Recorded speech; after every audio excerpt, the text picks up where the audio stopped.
الله من قرأ الفاتحة.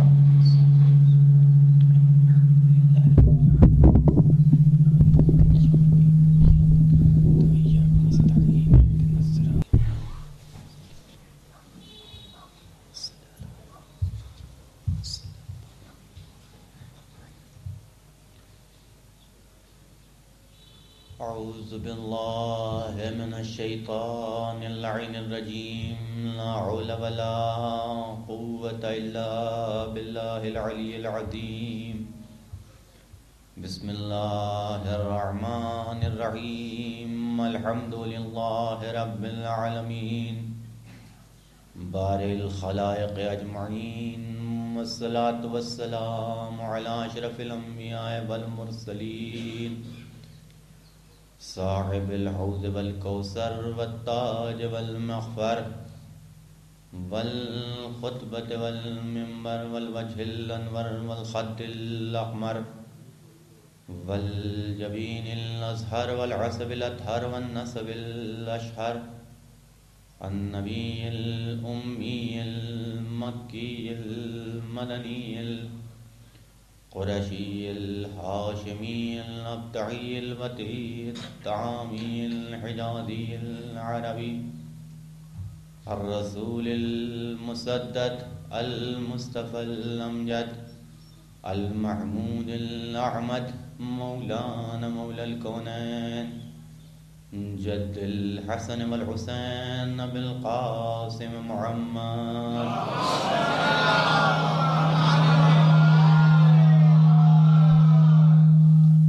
وآله الطيبين الطاهرين المعصومين الداعين إلى سبيل الله بالحكمة وبالموعظة الحسنة، قادة الأمم أولياء النعم معدن الرحمة، سيما بقية الله الأعظم مولانا حجة ابن الحسن العسكري. اللهم صل على محمد.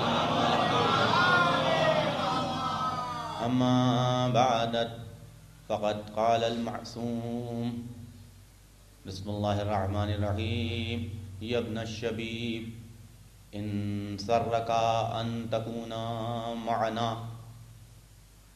في الدرجات العلى من الجنان فاحزن لحزننا وافرح لفرحنا وعليك بولايتنا. إن رجلا تولى حجرا لحشره الله معه يوم القيامة. ایک صلوات پڑھ دیتے ہیں.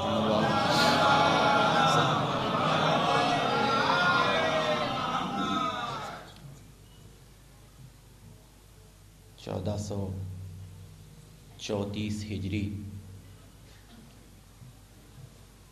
کا پہلا دن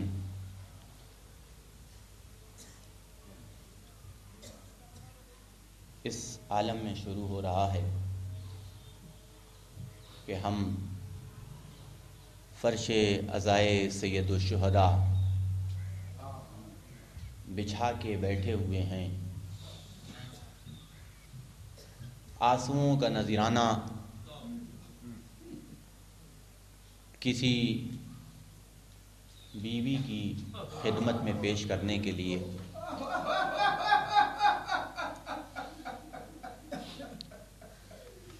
یہی ہماری ابتدا بھی ہے اور یہی ہماری انتہا بھی ہے. یہی ہمارا مقصد حیات بھی ہے، یہی ہمارا مقصد ممات بھی ہے.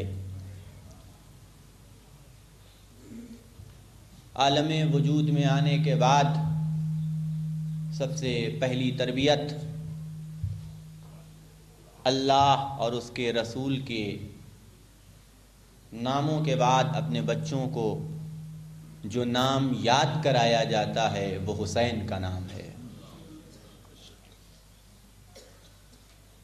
اور اس غم کی عظمت اور اس کی بلندی معصوم کے اس جملے سے کہ جسے میں نے آپ کے سامنے اس مجلس کے لیے اپنا عنوان کلام قرار دیا ہے لگایا جا سکتا ہے کہ امام ہمارے اور آپ کے 8ویں امام امام علی رضا علیہ السلام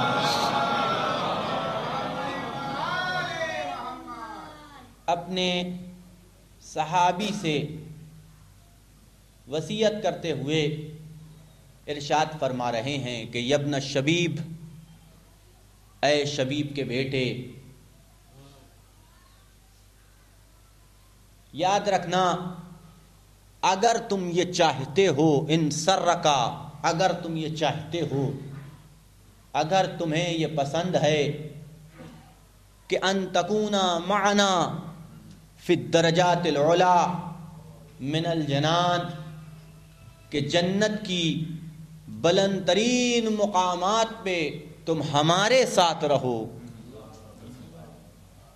تو فاحزن لحزننا، تو ہمارے غم میں غم مناؤ، وافرح لفرحنا، ہماری خوشی میں خوشحال رہو، وعلیک بولایتنا، اور ہمارے ولایت کا دامن تمہارے ہاتھوں سے چھوٹنے نہ پائے۔ اور اس کے بعد ان تمام چیزوں کی جو امام نے علت، وجہ، سبب، ریزن بیان کیا وہ قابل غور ہے۔ یاد رکھنا شبیب، انا رجلا تولا حجرا، اگر کوئی انسان کسی پتھر سے محبت کرے، خدا قیامت کے دن اسی کے ساتھ اسے محشور کرے گا۔ ایک صلوات پڑھ دیں محمد وآل محمد۔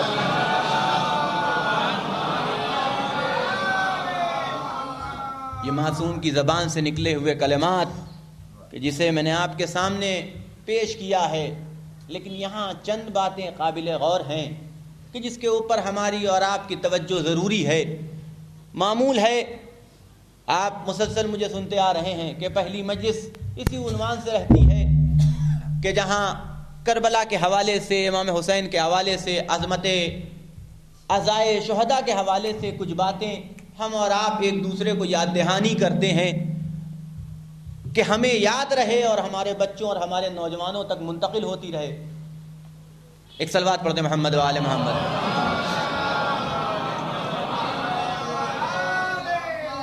امام کا یہ ارشاد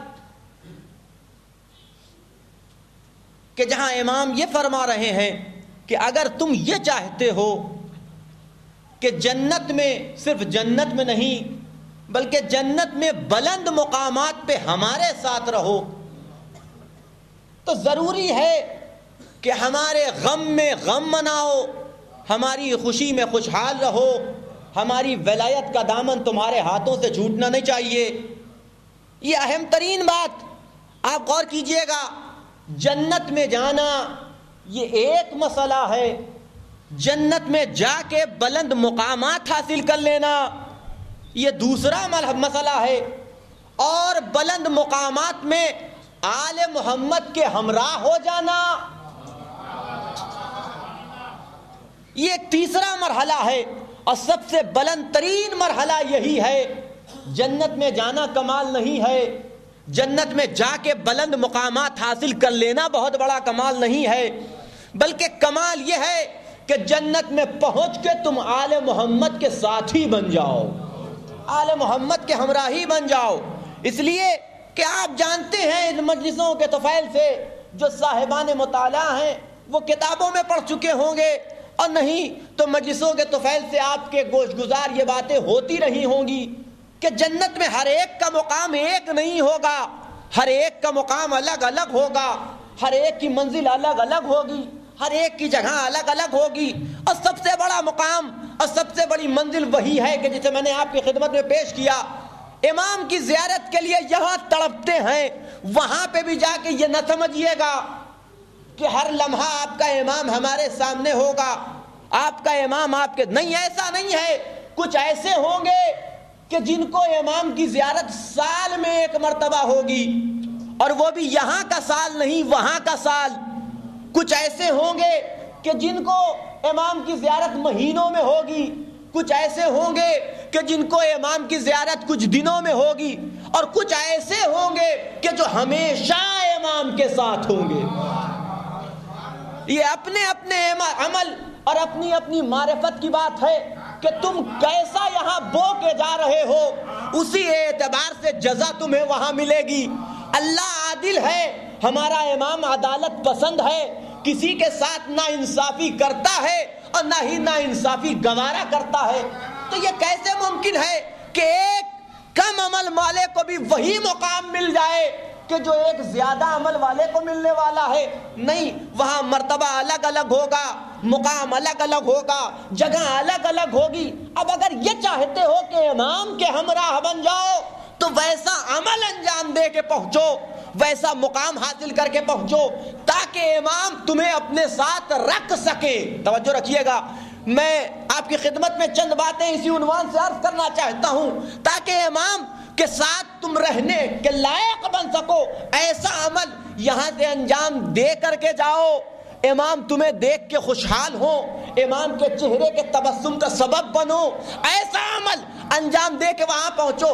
آپ غور کریں عزیزان گرامی، میں نے ابھی آپ کی خدمت میں عرض کیا تھا کہ جنت میں جانا یہ پہلا مرحلہ، جنت میں جا کے بلند مقام حاصل کرنا یہ دوسرا مرحلہ۔ آپ غور کریں، ایک طرف شرط ہے تو دوسری طرف جزا ہے، ایک طرف شرط ہے تو دوسری طرف جزا ہے، اور شرط و جزا کے اندر تناسب ضروری ہے۔ شرط و جزا کے اندر جس چیز کی شرط لگائی جا رہی ہے اور جو اس کی جزا معین کی جا رہی ہے، ان دونوں کے اندر تناسب ہونا چاہیے، ہم آہنگی ہونی چاہیے۔ اگر نہ ہو تو شرط و جزا قابل اعتبار نہیں رہ جاتے۔ جیسی شرط ویسی جزا ہونی چاہیے۔ میں آپ سے کہوں کہ آپ بنارس تشریف لائیے تو میں آپ کو ایک پیالی چائے پلاؤں گا۔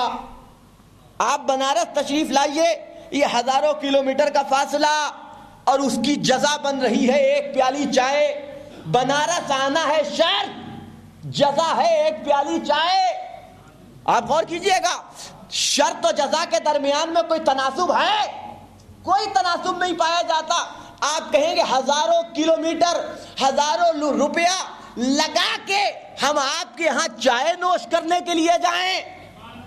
غور فرمائیں آپ، یہ کوئی بات نہیں ہوئی، یہ کوئی عقلی بات نہیں ہوئی۔ اب یہاں پہ ہاں البتہ میں یہ کہوں کہ آپ یہاں حیدرآباد میں حسینی کوٹھی پہ تشریف لے آئیے تو میں آپ کو چائے پلاؤں گا۔ اب تناسب سمجھ میں آتا ہے شرط و جزا کا کہ بھئی شرط جیسی ہے ویسی ہی جزا معین کی گئی ہے۔ غور کیجئے گا، تو میں عرض یہ کرنا چاہ رہا تھا کہ شرط و جزا کے درمیان میں تناسب ضروری، اور اگر تناسب نہ ہو تو پھر وہ شرط و جزا قابل اعتبار نہیں رہ جاتے۔ غور کریں عزیزان گرامی، ہمیں جنت میں جانا، کون ہے کہ جسے جنت میں جانا پسند نہ ہو؟ ہر ایک جنت میں جانا چاہتا ہے۔ غور کیجئے گا، ہم بھی جنت میں جانا چاہتے ہیں، آپ بھی جنت میں جانا چاہتے ہیں۔ کیسے جائیں گے؟ کہ نماز پڑھو، روزہ رکھو، حج کرو، زکوٰۃ دو، واجبات پہ عمل کرو، محرمات سے اپنے دامن کو بچاتے رہو، مستحبات پہ عمل کرتے رہو۔ غور کیجئے گا، اب یہ سب کر کے کہاں جائیں گے؟ جنت میں جائیں گے۔ صرف جنت میں، بلند مقامات پہ نہیں۔ توجہ فرمائیں میں کیا عرض کر رہا ہوں، جنت میں جائیں گے۔ اب اگر جنت میں جا کے بلند مقام حاصل، اب جزا، توجہ رکھیے گا، شرط و جزا میں تناسب پیدا ہوا کہ نہیں ہوا؟ جیسی شرط ویسی ہی جزا۔ یہ عمل تم ہمارے لیے انجام دو، ہم تمہارے لیے جنت کو آمادہ کرتے ہیں۔ جیسی شرط ویسی جزا۔ اب بلند مقام حاصل کرنا ہے تو نمازوں کے ساتھ ساتھ اور دوسری چیزوں کا بھی خیال کرنا ہوگا۔ خالی واجبی نمازوں سے کام نہیں چلے گا، مستحبی بھی انجام دو۔ نماز شب چھوٹنا نہیں چاہیے، دوسرے مستحبات تم سے ترک نہیں ہونے چاہیے، مکروہات سے اپنے دامن کو بچاتے رہو۔ اب خالی محرمات نہیں، توجہ رکھیے گا، اب صرف ان سے نہیں بچنا ہے، اب مکروہات سے بھی اپنے دامن کو بچانا ہے۔ واجبات نہیں، صرف واجبات پہ نہیں بلکہ محرمات پہ، مستحبات پہ بھی عمل کرنا ہے۔ اب صرف اپنی فیملی، اپنا بچہ، اپنا خاندان نہیں دیکھنا ہے بلکہ ہر ایک کی مدد کے لیے کھڑے ہونا ہے. ہر مرحلے میں تمہیں ہر اعتبار سے اللہ کے لیے آمادہ رہنا ہے. جب ایسا کرو گے تب اس لائق بنو گے کہ جنت میں بلند مقام حاصل کرو. بلند مقام حاصل کرو. آپ غور کیجئے گا, جیسی شرط ویسی جزا. اتنی زحمتیں اٹھاؤ گے تو جنت میں بلند مقام, غور کریں عزیزان گرامی, بلند مقام ملے گا. تناسب ہو گیا کہ نہیں ہوا؟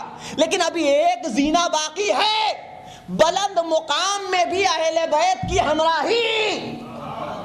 غور کیجئے گا عزیزان گرامی, اہل بیت کی ہمراہی.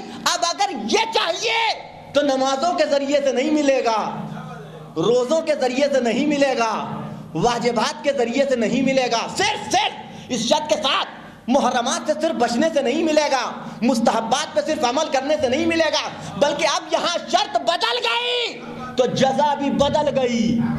توجہ رکھیے گا, جزا ہے اہل بیت کی ہمراہی تو شرط بنی کہ اگر اہل بیت کی ہمراہی چاہتے ہو تو اہل بیت والے بن کے تو دکھاؤ. توجہ رکھیے گا, کیسے بنیں گے کہ ہمارے غم میں مغموم ہو جاؤ, ہماری خوشی میں خوش ہو جاؤ. ایک صلوات پڑھ دے محمد و آل محمد پر. اور فرمایا آپ عظمت پہچانیے اہل بیت کے غم میں غم منانے کی. توجہ رکھیے گا, جنت میں وہ مقام, یہ ہماری اور آپ کی ناانصافی ہے کہ جو یہ جملہ کہہ دیتے ہیں من بکا علی الحسین آپ کا تبا کا وجبت لہ الجنہ. بے شک معصوم کا جملہ ہے, جنت میں جائیں گے, لیکن ابھی اس میں ایک جملہ پوشیدہ ہے. جنت میں کہاں؟ اہل بیت کے ساتھ. جنت میں تو بہت سے جائیں گے, جنت میں تو بہت سے جائیں گے. یہ ہے غم حسین کی عظمت کہ تمہیں جنت میں اس مقام پہ پہنچائے گا کہ جس مقام پہ اہل بیت ہیں. توجہ فرمائیے گا, ایک صلوات پڑھ دے محمد و آل محمد پر.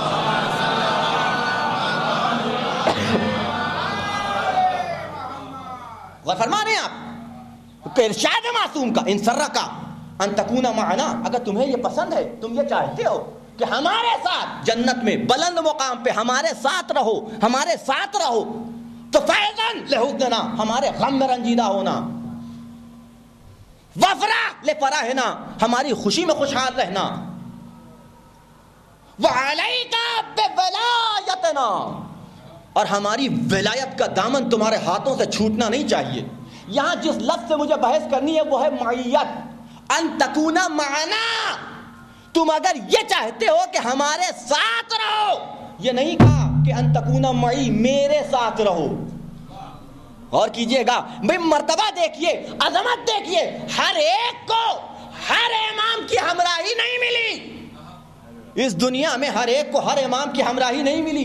جو رسول کے ساتھ تھا وہ علی کے ساتھ نہیں تھا, جو علی کے ساتھ تھا وہ حسن کے ساتھ نظر نہیں آیا, جو حسن کے ساتھ نظر آیا وہ حسین کے ساتھ نظر نہیں آیا, جو حسین کے ساتھ نظر آیا وہ امام علی ابن حسین کے ساتھ نظر نہیں آیا, جو ان کے ساتھ نظر آیا وہ محمد باقی. ہر ایک کو بہت کم ہے. ایک عبداللہ ابن جابر ابن عبداللہ وہ پہنچے 5ویں امام تک, ہر ایک کو ہر امام کی ہمراہی کا. لیکن اگر ہمارے غم میں رنجیدہ ہو گئے, ہماری خوشی میں خوش ہو گئے, تو وہاں صرف ایک امام کی ہمراہی نہیں ملے گی, ہم سب کی ہمراہی ملے گی. ہم سب کے ہمراہ رہو گے, پہلے سے لے کے آخری تک. توجہ رکھیے گا, کتنا بڑا مرتبہ اور کتنی بڑی عظمت. اب یہاں پہ ایک جملہ اور سن لیجئے کہ معیت کے لفظ رکھیے, معنی معیت, ہمراہی, ساتھ ہونا. ساتھ ہونا کیا معنی؟ ساتھ ہونے کے, ساتھ ہونے کے دو جملے, دو معنی ہیں, دو طرح کے ساتھ ہونا ہے. ایک ساتھ ہونا ہے ظاہری, بے عنوان مثال. ظاہری ساتھ ہونے کا مطلب یہ ہے کہ اس وقت تو ہم سب ساتھ ہیں, فرش ازا پہ ہم سب ساتھ ہیں, دو آدمی پہلو پہلو بیٹھے ہوئے ہیں, آپ کہیں گے یہ دونوں ساتھ, تو ظاہری اعتبار سے ساتھ. لیکن ہو سکتا ہے باطنی اعتبار سے ایک مشرق میں ہو تو ایک مغرب میں ہو. توجہ فرمائیے گا, کیوں؟ جسمی اعتبار سے دونوں ساتھ, لیکن فکر کسی کی مشرق میں ہے تو کسی کی مغرب میں ہے, کسی کے نظریات کچھ ہیں, کسی کے نظریات کچھ ہیں. توجہ رکھیے گا, ہے کہ نہیں ہے؟ ہم تم سے جسمی اعتبار سے ہمراہی نہیں چاہتے، روحانی اعتبار سے ہمراہی چاہتے ہیں۔ ہم یہ چاہتے ہیں کہ تم جہاں بھی رہو، اس دنیا میں رہو یا کہیں رہو، فکری اعتبار سے ہمارے ہمراہ رہو، نظریاتی اعتبار سے ہمارے ہمراہ رہو۔ جو تمہاری فکر وہ ہماری فکر، جو ہماری فکر وہ تمہاری فکر، جو کہے تمہیں دے۔ آپ غور کیجئے گا، اسی لیے یہ جملہ کہا گیا کہ ہمارے شیعوں کو نام سے نہ پہچانو، کردار سے پہچانو، کردار سے پہچانو۔ ہمارا شیعہ نام سے نہیں پہچانا جاتا، کردار سے پہچانا جاتا ہے۔ قدم اٹھاتا ہے، دیکھنے والے پہچان جاتے ہیں، دیکھو وہ علی کا شیعہ جا رہا ہے۔ ایک صلوات پڑھ دے محمد و آل محمد۔ تمیدی گفتگو ہے، اس منزل سے جلدی سے گزرنا چاہتا ہوں، بس اب آپ کی تھوڑی سی توجہ ایک صلوات پڑھ دے محمد و آل محمد پر۔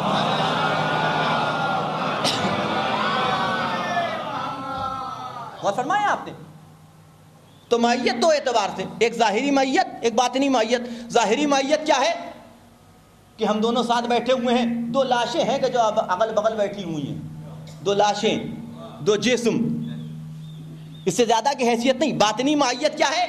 کہ جو فکر اس کی وہ فکر اس کی، جو خیال اس کا وہ خیال اس کا، فکر میں ہم آہنگی پائی جائے، نظریات میں ہم آہنگی پائی جائے۔ توجہ رکھیے گا، خیالات میں ہم آہنگی۔ اب اسی اعتبار سے بس یہ آخری جملہ اور اپنی منزل پہ آ جاؤں گا کہ معیت کی ایک تقسیم اور کی گئی ہے، ایک ظاہری اور ایک باطنی۔ ایک معیت ہے عمومی اور ایک معیت ہے خصوصی۔ ایک ساتھ ہونا ہے عمومی اور ایک ساتھ ہونا ہے خصوصی۔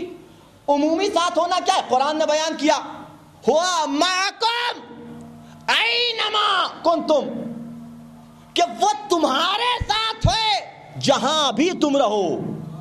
توجہ رکھیے گا، عمومی معیت اور خصوصی معیت، وہ تمہارے ساتھ ہے، ہوا معکم اینما کنتم، وہ تمہارے ہمراہ ہے، وہ تمہارے ساتھ ہے، تم جہاں بھی رہو تمہارے ساتھ۔ کون؟ وہ اللہ، وہ خدا ہمارے ساتھ ہے کہ نہیں ہے؟ ہر لمحہ لکھنے والوں نے لکھا کہ اللہ اپنے بندے سے بلکہ کائنات کی ہر مخلوق کے ساتھ ہے، اور اگر ایک سیکنڈ کے کسی حصے میں بھی اللہ کی ہمراہی اس مخلوق سے ختم ہو جائے تو وہ شے فنا ہو جائے۔ ہے کہ نہیں ہے؟ خود کہہ چکا قرآن میں، یہ تو تمام مخلوقات کے حوالے سے ہمارے بارے میں اس نے کہا نا کہ نحن اقرب الیہ حبل من ورید، میں تمہاری شے رگے گردن سے زیادہ قریب ہوں، میں تمہاری شے رگے گردن سے زیادہ قریب۔ تم تصور کر رہے ہو کہ ہم سے دور ہو؟ نہیں، ہم تمہاری شے رگے گردن سے زیادہ قریب ہیں، تم تصور نہیں کر سکتے۔ اچھا اب یہاں پہ رک کے ایک بات اور سمجھ لیجئے، خدا کہہ رہا ہے، قرآن کہہ رہا ہے کہ اللہ ہماری شے رگے گردن سے زیادہ قریب، اللہ قریب۔ تو جب اللہ قریب ہے، طے ہو گیا نا کہ اللہ قریب ہے، تو جب اللہ قریب ہے تو جب وہ قریب تو ہم بھی اس سے قریب۔ غور کیجئے گا، اگر آپ میرے پاس آ کے کہیں کہ میں آپ سے قریب ہوں تو آپ کے مجھ سے قریب ہونے کا مطلب یہ ہے کہ میں بھی آپ سے قریب ہوں، ہے کہ نہیں ہے؟ غور کیجئے گا، بھئی دونوں قریب ہوں گے تب قربت کی لفظ کا اطلاق ہوگا۔ آپ کہیے آپ مجھ سے قریب، میں کہوں کہ آپ مجھ سے دور، میں آپ سے دور، یہ ہو نہیں سکتا۔ بھئی ایک قریب تو دوسرا خود بخود قریب ہو جائے گا۔ اب خدا کہہ رہا ہے میں تمہاری شے رگے گردن سے زیادہ قریب، ہے نا؟ تو اللہ ہم سے قریب ہے، آلریڈی قریب ہے۔ تو اب یہ ہر نماز میں صبح سے لے کر کے مغربین کی نماز تک، واجبی نماز، مستحبی نماز میں ہم یہ کھڑے ہو کے کیا کہتے ہیں؟ میں صبح کی 2 رکعت نماز پڑھتا ہوں قربتاً اللہ۔ بھئی غور کریں حضرات کہ صبح کی 2 رکعت نماز پڑھتا ہوں اللہ سے قریب ہونے کے لیے۔ بھئی جب آلریڈی اللہ ہم سے قریب ہے، توجہ رکھیے گا، تو جب اللہ آلریڈی ہم سے قریب ہے تو ہمارا اللہ سے قریب ہونا کیا معنی؟ بھئی توجہ رکھیے گا، وہ خدا ہونے کے اعتبار سے تم سے قریب۔ کمال یہ نہیں ہے کہ خدا تم سے قریب ہو جائے، کمال یہ ہے کہ تم خدا سے قریب ہو جاؤ۔ توجہ رکھیے گا، وہ تم سے ہر حال میں قریب.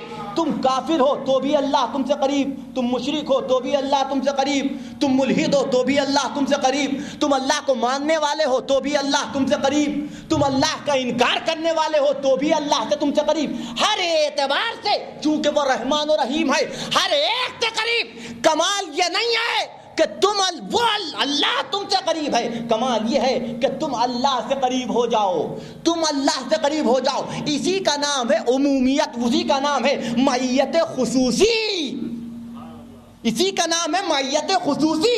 تو ہم سے غور کیجئے گا, ہر منزل پہ اہل بیت ہمارے ساتھ ہیں. امام زمانہ کا جملہ آپ کے ذہنوں میں ہے کہ آپ نے ارشاد فرمایا تھا کہ اگر ایک سیکنڈ کے لیے بھی ہماری نگاہ تم سے ہٹ جائے تو تم نیست و نابود ہو کے رہ جاؤ. ہمارا امام ہمارے ساتھ. سوال یہ ہے کیا ہم بھی اپنے امام کے ساتھ ہیں؟ سوال یہ نہیں ہے کہ ہمارا امام وہ تو ہے, وہ تو کریم ابن کریم ہے, وہ کریم ابن وہ کیوں نہ ہمارے ساتھ نہ ہو. ہم گناہ پہ گناہ کرتے جاتے ہیں, نافرمانی پہ نافرمانی انجام دیتے جاتے ہیں, پھر بھی ہم سے قریب. کمال یہ ہے کہ ہم ان سے قریب ہیں کہ نہیں ہیں. یہ فرش عزا اہل بیت سے قریب لانے کا ایک وسیلہ ہے, ایک ذریعہ ہے کہ جس کے ذریعے سے ہم اہل بیت سے قریب ہوتے ہیں, غم مناتے ہیں. کس قدر حملے ہو رہے ہیں فرش عزائے حسین کے اوپر.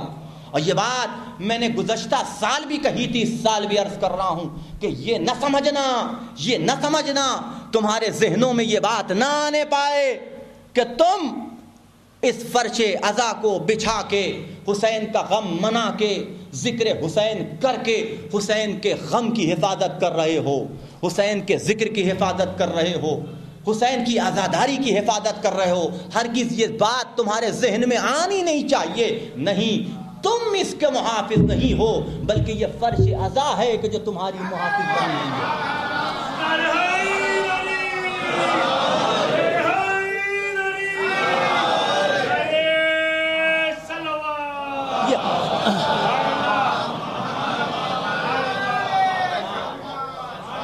یہ عزائے غم سید الشہداء ہے کہ جو ہماری وجود کی ضامن بنی ہوئی ہے.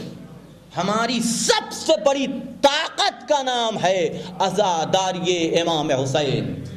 ہماری شناخت, ہماری پہچان, ہمارا تعارف ہے حسین کا ذکر, ہماری بقا کی ضامن ہے ذکر حسین. حسین کسی معمولی شخصیت کا نام نہیں تھا, آپ غور کیجئے گا, بلکہ حسین تو اس بادشاہ کا نام ہے کہ جس کے اللہ جتنے گھر ہیں, اللہ جتنے گھر خدا کے نظر آئیں گے اس کے ماننے والوں کے, اتنے ہی گھر حسین کے نظر آئیں گے ان کے ماننے والوں کے, ان کے ماننے والوں کے اتنے ہی گھر. بہت گزرے, کسی کا گھر نظر نہیں آتا بندہ ہونے کے بعد. یہ تنہا حسین کا اور گھر ملیں گے دوسرے مذہبوں میں, لیکن انہوں نے بھی اسے خدا بنا لیا. بندہ ہونے کے ساتھ تنہا گھر اتنا زیادہ اگر کسی کا ملے گا تو حسین کا ملے گا, حسین کا ملے گا. جتنے گھر خدا کے, آپ غور کیجئے گا. اور اس کے ساتھ مسجد اللہ کا گھر, عزا خانہ حسین کا گھر, دونوں میں کوئی تقابل نہیں ہے. تقابل کرنے والا احمق ہے, جاہل ہے کہ کوئی بھی ہمارے مقدسات سے ایک دوسرے سے تقابل کرنے کے لیے بیٹھ جائے.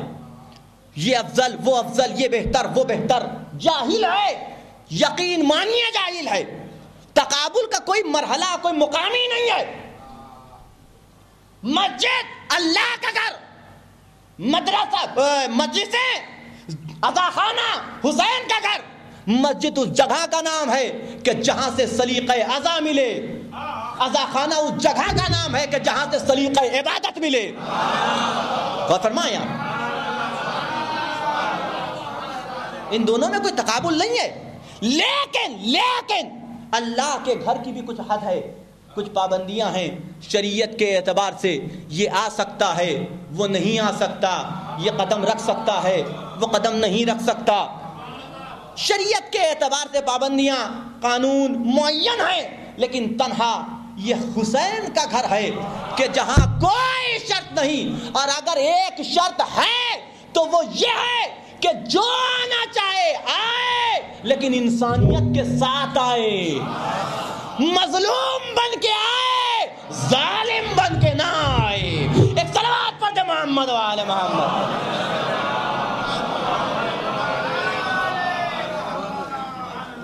انسانیت، صرف ایک شرط ہے کہ انسانیت کے ساتھ قدم رکھے، اس لیے کہ تعزیت کا تعلق انسانیت سے ہے، حیوانیت سے نہیں ہے۔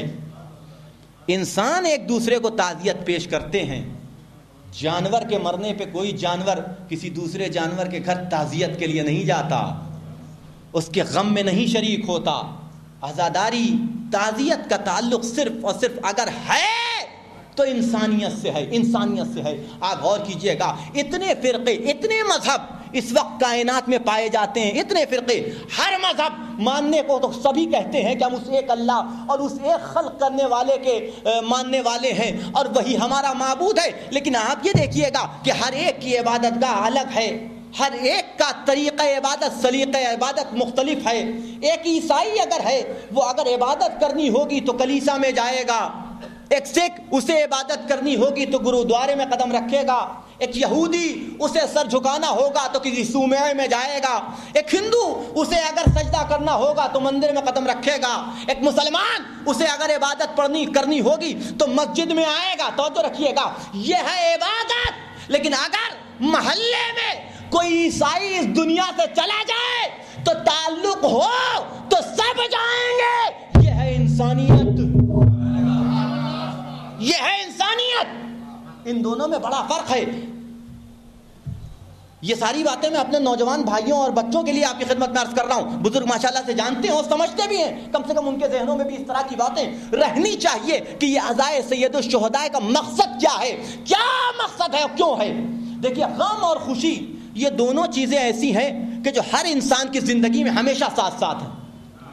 غم اور خوشی، چاہے وہ دنیا کا سب سے امیر ترین انسان کیوں نہ ہو یا دنیا کا سب سے فقیر ترین انسان کیوں نہ ہو، غم اور خوشی دونوں چیزیں اس کے ہاں آپ کو ایک ساتھ نظر آئیں گی۔ کبھی غم ہے تو کبھی انسان کی زندگی میں خوشیاں بکھری ہوئی ہیں، کبھی غم کے کانٹے اس کے گلشن میں ہیں تو کبھی خوشیوں کے پھول۔ کوئی انسان ایسا نہیں نظر آئے گا کہ جو یہ کہے کہ ہمیشہ میری زندگی میں غم کے کانٹے تو رہے، کبھی خوشیوں کے پھول نہیں کھلے۔ اللہ کی عدالت میں ایسا نہیں ہوتا، اللہ کی عدالت میں ایسا نہیں ہوتا۔ ہم خوشیاں منا رہے ہیں، مسرور ہیں، چہرے پہ تبسم ہے، نہ جانے کب سیکنڈوں میں ہماری آنکھوں سے نکلتے ہوئے یہ خوشی کے آنسو غم کے سیلاب میں تبدیل ہو جائیں، نہیں معلوم۔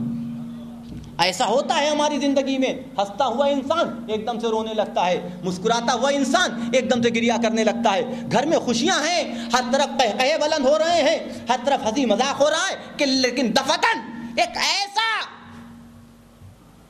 ماحول پیدا ہو گیا کہ ہنستے ہوئے انسان رونے لگے، خوشی کا گھر ماتم کدا بن گیا۔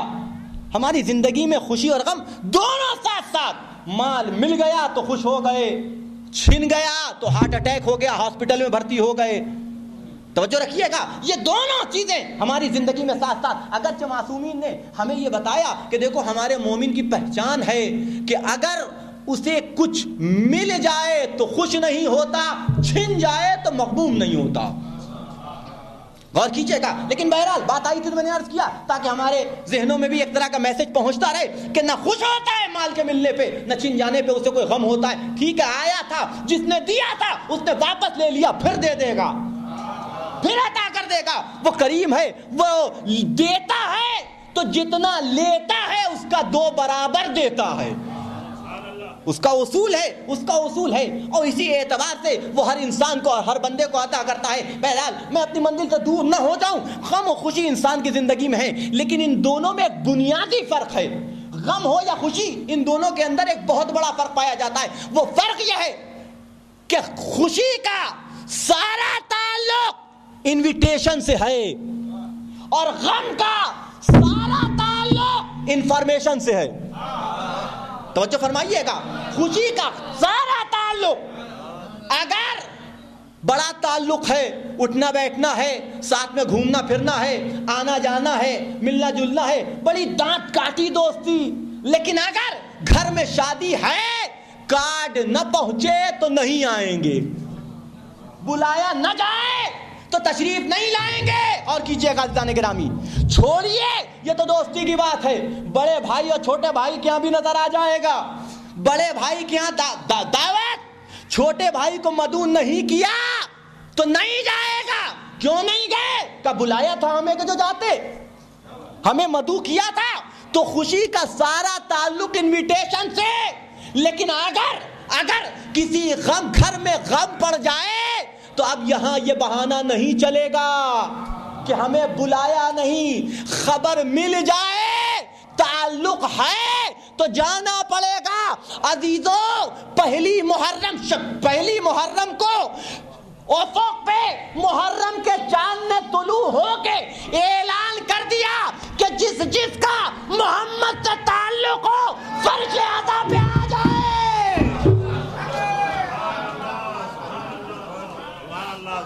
غور فرمایا, غم کا تعلق انفارمیشن سے, خبر مل جائے پہنچنا ہے, معلوم ہو جائے قدم رکھنا ہے, ہر حال میں تمہیں جانا ہے. اور جس کا محمد سے ہی کوئی تعلق نہ ہو, ہمیں اس کی تعزیت چاہیے بھی نہیں, اس لیے کہ اگر محمد سے تعلق نہ ہو تو حسین سے کیا تعلق ہوگا پھر, اور اگر حسین سے تعلق نہ ہو تو پھر انسانیت سے کاہے کا تعلق, انسانیت سے کاہے کا تعلق. توجہ فرمائیے گا, فلک پہ نمودار ہو کے اعلان کر چکا کہ اگر کوئی تعلق ہے تمہارا محمد سے, کوئی رشتہ داری ہے, کوئی الفت ہے, تو آ جاؤ, حسین کی نواسے کی فرش اعضا بچ چکی ہے.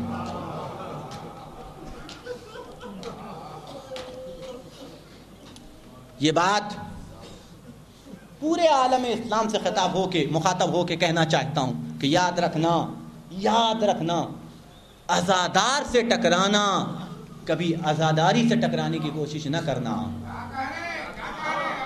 اس لیے کہ عزاداری اسلام کی ثقافت کا نام ہے.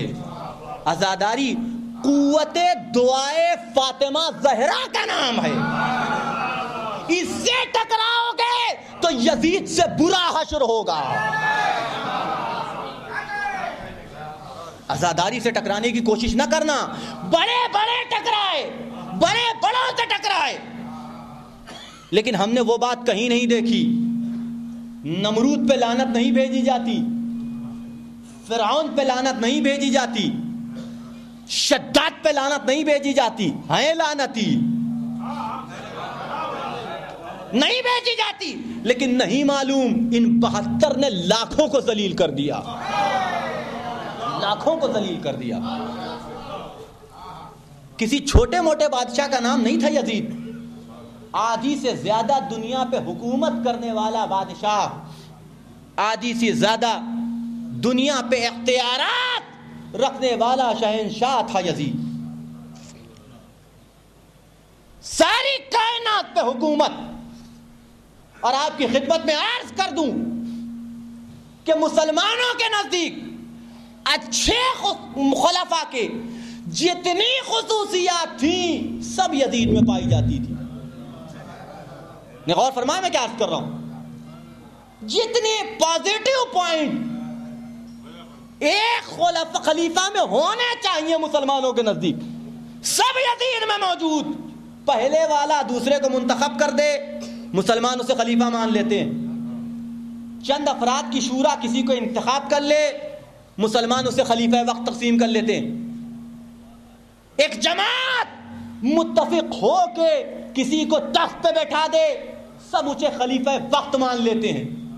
یزید کے اندر یہ ساری خصوصیات جمع ہو گئیں.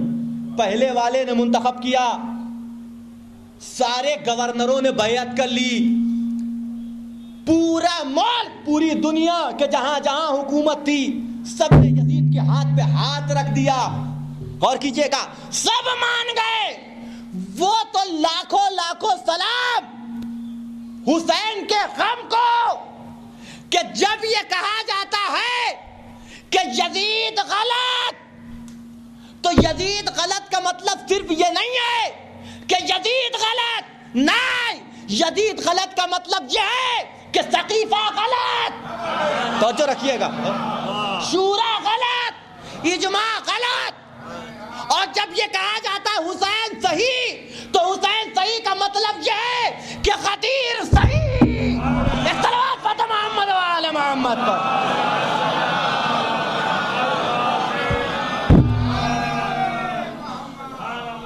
غور فرمائیں,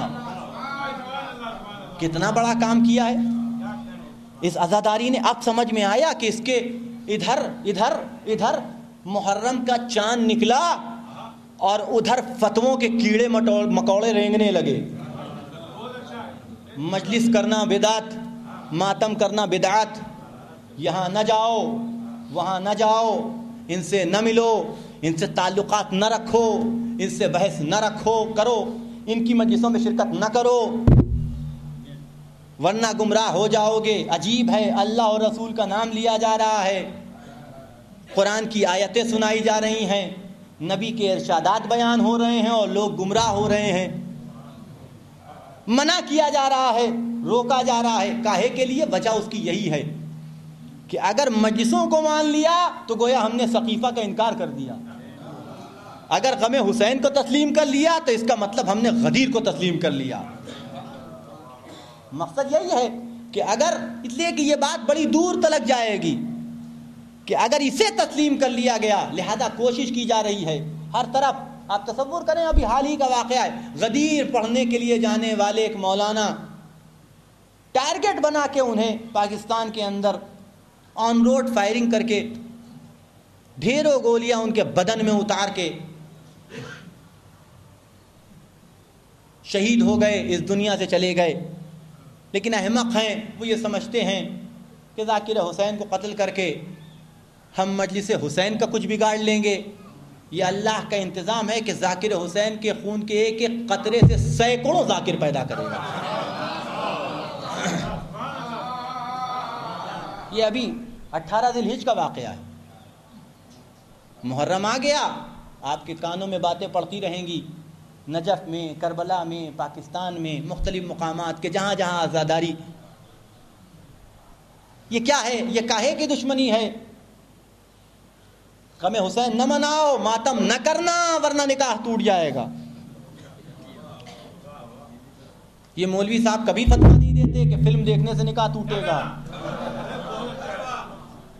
غم حسین منانے سے نکاح ٹوٹ جائے گا. اتنا کچا رشتہ بناتے ہی کیوں ہیں کہ جو کسی کا غم منانے سے ٹوٹ جائے. اور حسین کا غم تو دلوں کو جوڑنے کے لیے ہوتا ہے. بس مجھے جو کچھ آپ کی خدمت میں عرض کرنا تھا آج کی مجلس کے حوالے سے عرض کر چکا, اس لیے کہ آج جمعہ بھی ہے, بہت سے لوگوں کو جمعے میں شرکت بھی کرنی ہوگی. کل سے انشاءاللہ تفصیل سے گفتگو شروع ہوگی.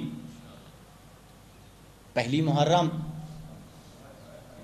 عزائے حسین کا پہلا دن.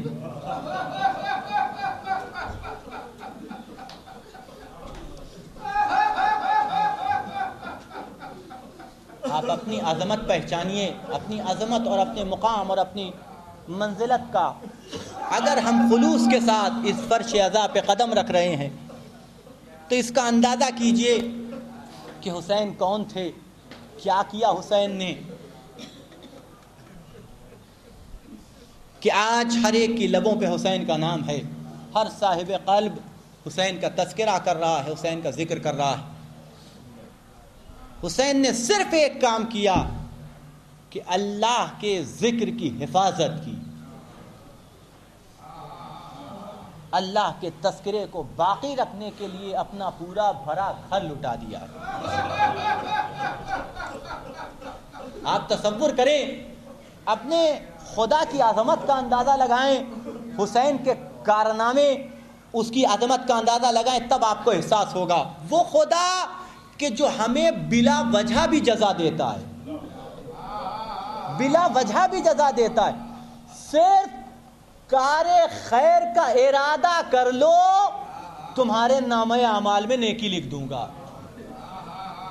یہ بلا وجہ ہی تو ہوا۔ ابھی کون سا عمل ہم نے کیا؟ صرف ارادہ کیا کہ ایک فقیر کو کھانا کھلانا ہے، حکم ہوا ایک کرام الکاتبین اس کے نیک اعمال میں ایک نیکی کا اضافہ کر دو، ایک نیکی کا اضافہ کر دو۔ میرے بندے نے ایک کار خیر کا ارادہ کیا ہے، اگر ارادے پہ اتنا ثواب دے رہا ہے تو عمل پہ کتنا ثواب دے گا؟ اور وہ بھی حسین جیسا عمل، کیا عظمت اور کیا مقام اور کیا بلندی ہوگی اس کی، ہم اور آپ اندازہ کر سکتے ہیں؟ کہہ چکا خدا قرآن میں فَاذْكُرُونِي أَذْكُرْكُمْ، تم ہمارا ذکر کرو ہم تمہارا ذکر کریں گے، تم ہمیں یاد رکھو ہم تمہیں یاد رکھیں گے۔ سلام و حسین پہ کہ پیدا ہوا تو ذکر خدا کرتے ہوئے، اور جب اس دنیا سے گیا تو اس ذکر سے رابطہ نہیں ٹوٹا، نو کے نیزہ پہ قرآن کی تلاوت کر کے اللہ کا ذکر کر رہا ہے، اللہ کا ذکر کر رہا ہے۔ آپ سوچئے جو مرنے کے بعد بھی اللہ کا ذکر کر رہا ہو تو خدا کہہ چکا نا کہ تم ہمارا ذکر کرو ہم تمہارا ذکر کریں گے۔ آپ تصور کیجئے گا حسین نے اس دنیا سے جانے کے بعد بھی اللہ کے ذکر کو اپنے ساتھ رکھا، نو کے نیزہ پہ تلاوت کلام پاک کر کے اللہ کا ذکر کیا۔ اللہ بدلہ دے گا کہ نہیں دے گا؟ یہ فرش عزا اللہ کے اسی وعدے کو نبھایا جا رہا ہے، اور خوش قسمت ہے آپ لوگ کہ اللہ کے وعدے کے وفا کا وسیلہ بن رہے ہیں، کہ آج جو ذکر حسین باقی ہے یہ اللہ باقی رکھے ہوئے ہے، ہم اور آپ وسیلہ نہیں ہیں۔ البتہ حسین کے ذکر کا آپ کو اللہ نے وسیلہ بنایا ہے، خوش قسمت ہے ہم اور آپ کہ اللہ کے وعدے کے نبھانے کا ہمیں اور آپ کو وسیلہ بنایا گیا۔ حسین کا ذکر ہو رہا ہے، اور کیوں نہ ہو، کتنا بڑا کارنامہ۔ خبر ملی کہ ولید نے دربار میں بلایا ہے، حسین بیٹھے ہوئے تھے،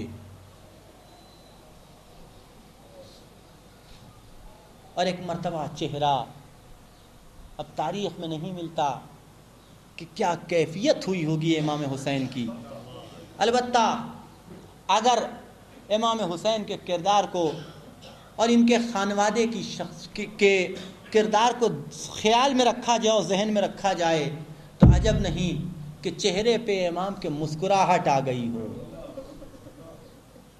کہ میرے وعدے کے وفا کرنے کے دن آ گئے۔ گھر میں تشریف لائے، زینب کو پہلے ہی خبر مل چکی تھی، بھیا سنا ہے ولید نے دربار میں بلایا ہے۔ کہاں بہن، ولید نے دربار میں بلایا، بھیا اکیلے نہ جانا، اکیلے نہ جانا، اپنے ساتھ جوانان بنی ہاشم کو لے کے جانا۔ 18 جوان لے کے حسین چلے۔ بہن کا عالم یہ ہے کہ اپنے گھر میں بے چینی سے ٹہل رہی ہے، میرے معبود میرے بھائی کی خیر ہو، یہ حاکم نے دربار میں بلایا ہے، میرے بھائی کو اپنے امن و امان میں رکھنا۔ میں ہاتھوں کو جوڑ کے عرض کروں گا شہزادی یہ مدینہ ہے، کربلا نہیں ہے۔ آپ کا بھائی دربار میں گیا ہے، مطمئن رہیے صحیح سلامت واپس آئے گا، لیکن کربلا میں جب آپ کا بھائی رخصت ہو کے جائے گا تب اس کو صحیح سلامت واپس آنا نصیب نہ ہوگا۔ البتہ نو کے نیزہ پہ سر بلند ہوگا، چوتھا امام زیارت پڑھے گا، السلام علیکہ یا ابا عبداللہ، السلام علیکہ یا ابن رسول اللہ۔ آئے دربار میں، جوانان بنی ہاشم کو دربار کے دروازے پہ روک دیا کہ اندر نہ آنا جب تک کہ میری آواز بلند نہ ہو. تشریف لائے حسین، گفتگو شروع ہوئی. امام کے سامنے یزید کا نامہ رکھا گیا. کھول کے امام نے اس نامے کو پڑھا.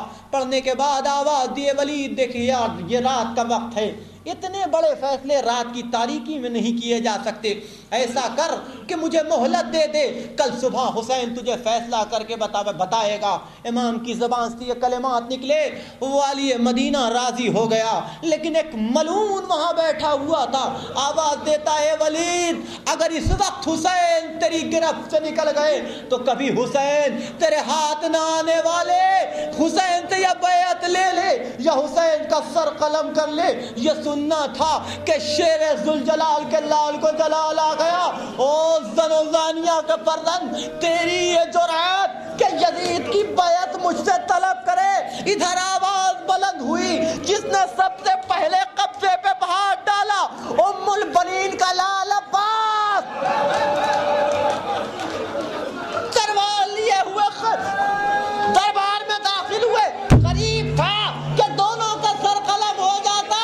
حسین نے ہاتھ کے اشارے سے روکا. اے بھیا عباس، یہ مدینہ ہے، کربلا نہیں ہے.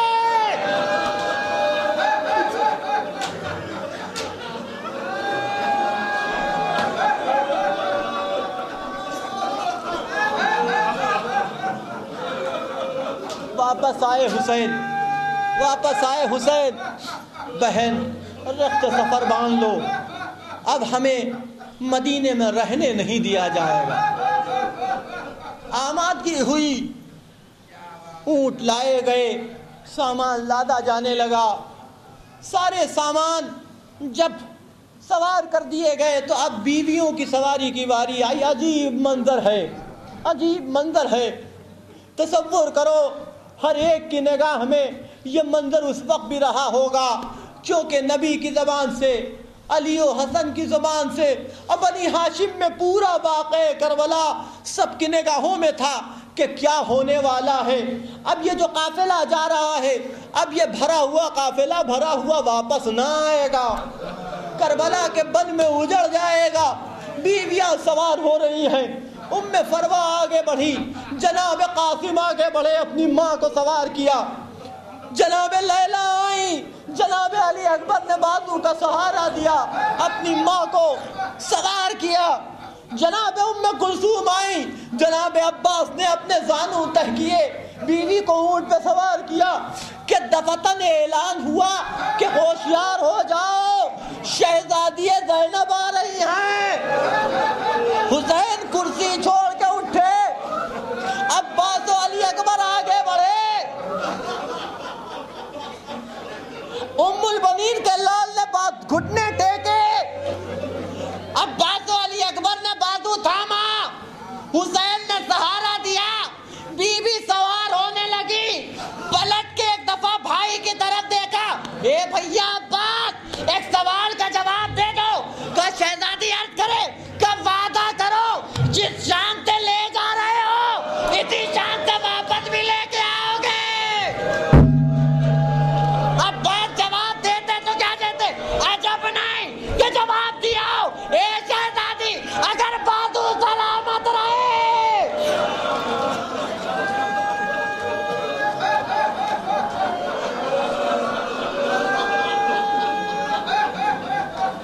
یہ قافلہ چلا، بس میری گفتگو ختم ہوئی، 2-4 جملے اس کے بعد آپ کی زحمت تمام. یہ قافلہ چلا، مکے پہنچے، امن و امان کی جگہ. منع ہے کہ کسی کا خون نہیں بہایا جا سکتا، ہر ایک کو یہاں امان حاصل ہے. پہنچ گئے، لیکن فاطمہ کے لال نے دیکھا کہ حاجی احرام میں تلواریں چھپا کے لے کے آئے تھے. حج کو عمرے سے بدلا، جانے لگے. تاریخ کا ایک منظر اور اس کے بعد ایک ٹکڑا اور اس کے بعد آپ کی زحمت تمام. روانہ ہوئے حسین. آنے والے آئے، ہاتھوں کو جوڑ کے عرض کرنے لگے یا رسول اللہ، جبنا رسول اللہ جا رہے ہیں، نہ جائیے، یہ مکہ امن و امان کی جگہ ہے، یہاں رہیے گا. امن میں رہیے گا، سلامت رکھیے گا، آپ کو کوئی گزن نہیں پہنچے گی، مولا یہیں ٹھہر جائیے، رک جائیے۔ اور ایک جملہ کہنے والوں نے کہا مولا جب تک آپ مکے میں رہیں گے تب تک ہم آپ کا دفاع کرتے رہیں گے، تب تک ہم آپ کی طرف سے لڑتے رہیں گے، اگر آپ مکے سے باہر نکل گئے تو اب ہماری ذمہ داری نہیں ہے۔ فاطمہ کا لال مسکرا کے تاریخی جملہ کہتا ہے، آواز دی حسین نے، یاد رکھنا، کوشش کرنا کہ کعبے کی ڈھال بننا، کبھی کعبے کو اپنے لیے ڈھال نہ بنانا۔ یہ تاریخی جملہ ہے، اس کی اگر گہرائیوں میں اتریں گے تو اس کی عظمت کا اندازہ ہوگا۔ کوشش کرنا، یہ اپنے باپ دادا کی تاریخ بیان کر رہے ہیں حسین، ابو طالب سے لے کے حسن تک، کہ ہم وہ ہیں کہ جنہوں نے اللہ اور مقدسات کو کتابیں بھی اٹھا کے، مقاتل کو بھی اٹھا کے پڑھیے تاکہ اور زیادہ گہرائی، اور علماء نے جو اس کے حوالے سے تحقیق کی ہے اس تک بھی آپ کی معلومات میں اضافہ ہو۔ ایک ایک لمحے پہ کربلا نہیں ہے، واقعات کربلا اس طریقے سے بکھرے ہوئے ہیں اور ایک ایک مرحلے پہ اتنی حکمتیں چھپی ہوئی ہیں کہ جب پڑھیے آپ تو آپ کو محسوس ہوگا کہ مصائب صرف کربلا میں نہیں ہیں بلکہ ہر لمحے پہ مصائب آپ کو نظر آئیں گے۔ یہ جب قافلہ چلا ہے ایک مقام پہ پہنچا کہ نہیں پہنچا، آپ کو یاد ہوگا وہ واقعہ کہ حسین نے تھوڑی دیر پہلے عباس و علی اکبر کو آواز دی، اے عباس قریب آؤ، اے میرے لال علی اکبر میرے نزدیک آؤ، دیکھو مشکیزوں میں کتنا پانی ہے، دیکھو مشکیزیں پر ہیں کہ نہیں ہیں، اگر مشکیزیں خالی ہوں تو انہیں بھر لو، انہیں خالی نہ رکھنا، ابھی ان کی ضرورت پڑنے والی ہے۔ مشکیزیں بھر لیے گئے۔ دیکھیے کربلا کس طریقے سے آمادہ ہو رہی ہے، کربلا کو کس طریقے سے تیار کیا جا رہا ہے۔ حسین کی حکمت دیکھیے، حسین کا کردار دیکھیے، حسین کا عمل دیکھیے۔ مشکیزیں بھر لیے گئے، قافلہ آگے بڑھا، ایک مقام پہ حسین نے روک دیا کہ اب ٹھہر جاؤ، یہیں ٹھہر جاؤ، کوئی ہے کہ جس کو ہماری ضرورت ہے، کہ جو ہمارا محتاج ہے، ابھی آنا چاہتا ہے۔ اب جو نگاہ اٹھا کے دیکھا گیا کہ ایک لشکر ہے کہ جو چلا آ رہا ہے، ایک لشکر ہے۔ اب وہ جو لشکر قریب آیا تو لوگوں نے دیکھا کہ عجیب حال ہے، پیاس سے نڈھال ہیں لوگ، پیاس کی شدت میں گھوڑے کی باہوں میں اپنی باہیں ڈالے ہوئے پڑے ہوئے ہیں، کسی میں ہلنے کی طاقت نہیں ہے۔ آواز دی حسین نے، کریم ابن کریم کے پردن نے، آگے بڑھو عباس و علی اکبر، ان لشکر والوں کو سیراب کرو۔ ایک مشکیزہ عباس کے ہاتھ میں، ایک مشکیزہ علی اکبر کے ہاتھ میں، قاسم اور محمد آگے بڑھے، ایک ایک کو سیراب کر رہے ہیں، ایک ایک کو پانی پلا رہے ہیں، ایک ایک کی پیاس بجھا رہے ہیں۔ یہ کس کا لشکر تھا؟ یہ ہر کا لشکر تھا، ہر کا لشکر۔ آپ غور کیجئے گا، دیکھیے حسین کربلا آمادہ کر رہے ہیں۔ لو عزیزو کہ دفتن ایک سپاہی ایسا تھا کہ جو پیچھے رہ گیا تھا، جب وہ آیا اس کے حوالے مشکیزہ کیا گیا، لے بھائی تو بھی پانی پی لے، لیکن اس قدر پیاس کی شدت سے نڈھال تھا، مشکیزہ اٹھا نہیں پا رہا تھا، پانی پینا چاہتا تھا لیکن سارا پانی زمین پہ بہا جاتا تھا۔ فاطمہ کا لال بے نفس نفیس اٹھا، مشکیزہ اپنے ہاتھوں پہ لیا، اپنے ہاتھوں کو چلو بنایا، اس کے دہن پہ لگایا، مشکیزے سے اڈیل کے حسین اسے سیراب کر رہے۔ میں کہوں گا مولا ارے ہور کے لشکر کو سیراب تو کر رہے ہو، ذرا درے خیمہ پہ دیکھ لو، سکینہ نہ دیکھ رہی ہو؟ یہ 4 سال کی بچی، یہ منظر اس کے ذہن میں نقش ہو جائے گا، لیکن ہائے کربلا، ارے سوکھا مشکیزہ لیے ہوئے ایک ایک کے پاس، اے چچا ارے پانی سے پیٹ پلا دو، پیاس مارے ڈال رہی ہے، اے بھیا علی اکبر، ارے 3 دن کی وہ کی پیاسی۔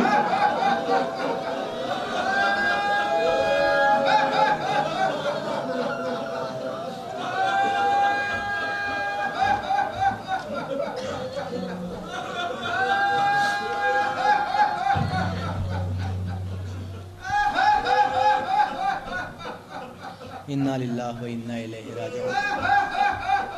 فسيعلم الذين ظلموا أي منقلب ينقلبون۔ اللہم بحق محمد وانت المحمود وبحق علی وانت العلا وبحق فاطمہ وانت فاطر السماوات وبحق الحسن وانت المحسن وبحق الحسین وانت قدیم الاحسان وبحق ائمۃ التسعۃ الطاہرین من ذریۃ حسین علیہ السلام ربنا تقبل منا انک انت السمیع العلیم ربنا آتنا فی الدنیا حسنہ وفی الآخرۃ حسنہ وقنا عذاب النار۔ حضرات، اس فرش عزا کے جسے تقریباً بچھے ہوئے 100 سال سے زیادہ ہو رہا ہے، اور اس منبر پہ آپ کو مصائب سید الشہداء سنانے والا ایک ذاکر، ایک عالم دین، بلکہ جہاں تک میں نے ان کی زندگی دیکھی ایک عالم بعمل، علامہ تقی الحیدری صاحب قبلہ، کہ جنہوں نے اس منبر کے اوپر بھی آپ حضرات سے خطاب کیا ہے۔ حال ہی میں ان کا انتقال ہو گیا، ہارٹ اٹیک کی وجہ سے اس دنیا سے لے گئے، اور بڑی عجیب موت تھی کہ بیٹے کی بارات لے کے گئے تھے، رات میں نکاح ہوا، صبح رخصتی ابھی ہونے نہیں پائی تھی، دلہن آمادہ ہو چکی تھی، 7 بجے کا وقت تھا کہ جیسے ہی گاڑی پہ سوار ہونے لگے کہ دفتن بدن میں تھرتھری ہوئی، کپکپاہٹ، لوگ کے ہاسپٹل لے کے گئے، اور عین غدیر کے دن حیدری تھا تو غدیر کے دن موت آئی، ہارٹ اٹیک ہوا، اس دنیا سے چلا گیا جانے والا۔ اس سے بڑھ کے اور کیا ہو سکتا ہے کہ اہل بیت کی خوشی میں ہمارا غم مل جائے، غم میں غم مل جائے تو بات اور ہے، اس لیے کہ رونے والا روئے گا تو پتہ نہیں چلے گا کہ حسین پہ رو رہا ہے یا اپنے مرنے والے پہ، لیکن اگر خوشی میں غم ملتا ہے اور اس کے چہرے پہ مسکراہٹ ہو تو یہی سے مولا علی کا چاہنے والا پہچانا جاتا ہے کہ اپنے غم کو بھول گیا اہل بیت کی خوشی کے لیے۔ یہ جملہ میں نے آپ کی خدمت میں جو حدیث کہ فحزن لحزننا وفرح لفرحنا، کہ ہمارے ہی غم میں غمگین ہو، ہماری ہی خوشی میں خوشی مناؤ، اس کا مطلب ہی یہی ہے کہ ہمارا اپنا غم کوئی غم نہیں ہے، ہماری اپنی خوشی کوئی خوشی نہیں ہے، وہی غم ہمارا ہے کہ جو ان کا غم ہے، وہی خوشی ہماری ہے کہ جو ان کی خوشی ہے۔ جانے والا اس دنیا سے چلا گیا، جو مرتبہ، جو مقام، جو منزل فرش عزائے حسین کی ہے وہی ذاکر حسین کی بھی ہے۔ حق رکھتا ہے ہماری گردنوں پہ کہ اتنے دن منبر پہ بیٹھ کے جس نے ہمیں اہل بیت کے فضائل سنائے، اہل بیت کے معارف بیان کیے، ان کے مصائب کے گوشے ہمارے سامنے پیش کیے، ہمارے علم میں اضافہ کیا، ہمارے زہد و تقوی میں اضافے کا سبب بنا، اس کا حق ہے کہ غم حسین منانے کے ساتھ ساتھ ہم اسے ایک سورہ فاتحہ، اور ذاکر حسین کا تو حق بنتا ہے کہ مجلس حسین میں اسے سورہ فاتحہ پڑھی جائے۔ ایک سورہ فاتحہ کے التماس سے 1 مرتبہ سورہ فاتحہ اور 3 مرتبہ سورہ اخلاص کی تلاوت فرما کر مرحوم کی روح کو ہدیہ فرما دیں۔ بسم اللہ الرحمن الرحیم، الحمدللہ رب العالمین الرحمن الرحیم مالک یوم الدین، ایاک نعبد و ایاک نستعین۔